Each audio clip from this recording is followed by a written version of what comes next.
Parliament సమావేశాల్లో ఇవాళ కీలక బిల్లు ముందుకు రాబోతోంది. నిన్న గందరగోళం తర్వాత స్పీకర్ ఓం బిర్లా జరిపిన చర్చలతో అధికార విపక్షాల మధ్య చర్చకి రూట్ క్లియర్ అయింది.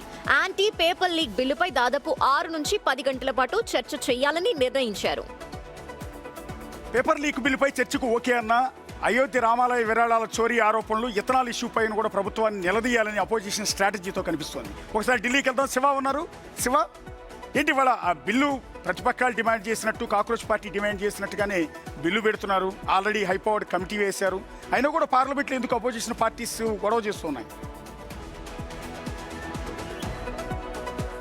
రైట్, ప్రధానంగా నిన్నటి వరకు కూడా పార్లమెంట్లో ఈ బిల్లుకు సంబంధించి బిల్లును ప్రవేశపెట్టారు. తర్వాత ఈ 20వ తేదీన చెలో పార్లమెంట్కి పిలుపునిచ్చిన సమయంలో లాఠీ చార్జ్ జరిగింది కాబట్టి దానికి సంబంధించి ముందు చర్చ చేపట్టాలి, దానికి బాధ్యులు ఎవరు అనే దానిపై ముందు నిర్ధారణ చేయాలి. అంటే పోలీసు విభాగానికి అధిపతి ఉన్న కేంద్ర హోంశాఖ మంత్రి అమిత్ షా దానికి సంబంధించి చర్చ చేపట్టాలనేది ప్రధానంగా వారు దానికి సంబంధించి బిల్లు ప్రవేశపెట్టినప్పటికీ కూడా దీనికి వివరణ ఇచ్చిన తర్వాత బిల్లుపై చర్చ చేపట్టాలనేది వారు డిమాండ్ చేశారు. పలువార్లు వాయిదా పడిన తర్వాత నేటికి మళ్ళా పార్లమెంట్ సమావేశాలు వాయిదా పడ్డాయి. ఈరోజు ఉదయం 11 గంటలకు 7వ రోజు పార్లమెంట్ సమావేశాలు ప్రారంభం కాబోతున్నాయి. మధ్యాహ్నం 1 గంటకు యాంటీ పేపర్ లీక్ సంబంధించిన బిల్లుపైన చర్చ అయితే జరగబోతుంది. బీజేపీ నుంచి ఎంపీ బన్సూరి స్వరూప్, తర్వాత తేజస్వి ఇద్దరు కూడా పేపర్ లీక్ బిల్లుపైన ప్రధానంగా చర్చ ప్రారంభిస్తారు. దాదాపు 6 నుంచి 8 గంటల పాటు దీనికి సమయం కేటాయించారు. కాబట్టి ఈరోజు దీనికి సంబంధించి ముందుగానే నిన్న ఓం బిర్లాతో చర్చ జరిగింది. విపక్ష పార్టీలతో చర్చకు అంగీకరించారు. దానిలో భాగంగా ఒక సమయం కేటాయించారు. మధ్యాహ్నం 1 గంట నుంచి దీనిపైన చర్చ ప్రారంభం పెడతారా?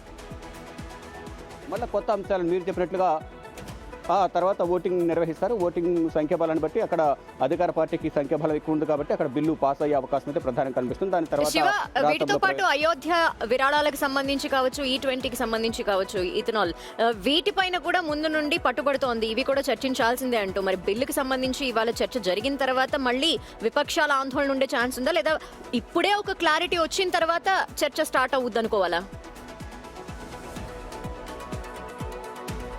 రైట్, దీనిపైన మళ్ళీ ఒకవైపు దీనిపై చర్చకు అంగీకరించారు. మళ్ళీ ఉభయ సభల్లో కూడా 20వ తేదీన జరిగిన లాఠీ చార్జ్ అవుతుందో చెలో పార్లమెంట్ సమయంలో దానిపై చర్చ చేపట్టాలంటూ మళ్ళీ విపక్ష పార్టీలు, మరి ముఖ్యంగా కాంగ్రెస్ పార్టీ రాజ్యసభలోనూ ఇటు లోక్సభలో కూడా వాయిదా తీర్మానాలు నోటీసులు ఇచ్చాయి. అంటే ఇటువంటి బిజినెస్ 0 అంతా కూడా పక్కన పెట్టి దీనిపై చర్చించాలని వారు డిమాండ్ చేస్తున్నారు. అంటే 1 గంట వరకు సమయం ఉంది కాబట్టి ఈలోపు ఈ లాఠీ చార్జ్ పైన చర్చించాలనేది వారు ఒక వాయిదా తీర్మానం నోటీస్ ఇచ్చారు. మరి ఈలోపు చర్చిస్తారా లేకపోతే మధ్యాహ్నం వరకు వాయిదాల పరం కొనసాగుతుందా చూడాల్సి ఉంది. కానీ మీరు అక్కడే ఉన్నట్టున్నారు పార్లమెంట్ దగ్గర.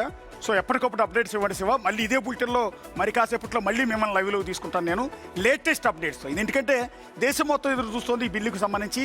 అందులోనూ కాంగ్రెస్ పార్టీ, కాక్రోచ్ పార్టీ సాధించిన విజయం, కాంగ్రెస్ పార్టీ పట్టుబడుతున్న అన్నీ కూడా మిక్స్ అయ్యి ఉన్నాయి. కాబట్టి దీనికి సంబంధించి అనేక లక్షల మంది విద్యార్థుల భవిష్యత్తుకు సంబంధించిన అంశం కాబట్టి యావత్ దేశం ఎదురు చూస్తుంది.